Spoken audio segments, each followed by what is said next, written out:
Bienvenue dans les 3 minutes de l'AFPRIC, un podcast pour les personnes concernées par la polyarthrite et les rhumatismes inflammatoires chroniques. Dans chaque épisode, des infos, astuces et conseils qui vont à l'essentiel. Aujourd'hui, dans notre série Rhumatisme inflammatoire chronique et parcours de femme, Anne-Christine nous livre son témoignage de femme active, maman, épouse et polyarthritique. Concilier maladie et vie active, c'est possible ?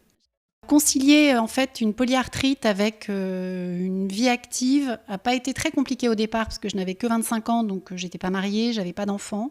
Ça a été un peu plus compliqué quand mes enfants sont arrivés, parce que j'en ai eu 3, et que j'avais une vie professionnelle qui était quand même très intense. Donc il est clair qu'avoir une polyarthrite, enfin une maladie auto-immune chronique, avec une vie professionnelle très intense et une vie familiale est quand même assez compliqué. Mais je pense en fait que jongler avec différents aspects de la vie d'une femme n'est de toutes les façons pas facile. Alors la polyarthrite, on va dire que c'est la cerise sur le gâteau. Néanmoins, avec tous les traitements qui se sont mis en place, c'est quand même une maladie qui est bien connue maintenant, qui est plutôt bien contrôlée. Donc je pense, alors ça c'est ma vision très personnelle, que c'est beaucoup moins difficile qu'il y a 25 ans quand moi j'ai été diagnostiquée, parce que les prises en charge sont quand même bien meilleures. Qu'est-ce qui vous a aidé ?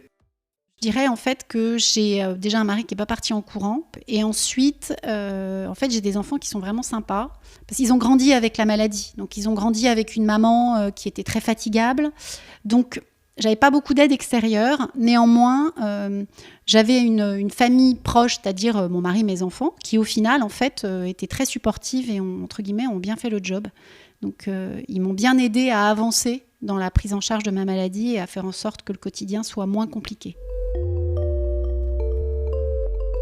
Avez-vous fait des concessions ? Dans le milieu professionnel, en fait, parce que faire des concessions dans la famille, c'est un peu compliqué. Donc j'ai dû travailler à temps partiel. En fait, je pense que j'ai été dans le déni de ma maladie pendant très longtemps, donc je voulais absolument faire tout comme tout le monde et qu'on ne me voit pas comme quelqu'un de malade.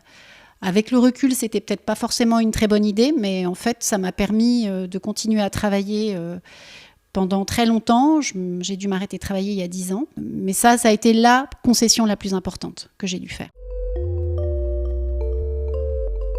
Que faites-vous pour rester active ? Donc, ce que je fais maintenant en fait au quotidien, c'est que je suis bénévole à l'AFPRIC. J'essaye d'aider les patients ayant la même maladie que moi, essayer de répondre à leurs questions, essayer de les aider quand on leur diagnostique cette maladie, parce que c'est un côté quand même assez angoissant de se dire qu'on a une maladie chronique. Donc, j'essaye de partager mon expérience pour essayer un petit peu aussi de dédramatiser la chose, parce que voilà, j'ai 51 ans et il y a 25 ans, il y avait peu ou pas de traitement. Maintenant, il y en a beaucoup et il y en a plein d'autres qui m'attendent si celui que je prends aujourd'hui ne fonctionnait plus. Donc, je ne suis pas du tout angoissée en fait sur mon avenir par rapport à la maladie et j'essaye de faire partager mon absence d'angoisse aux autres patients.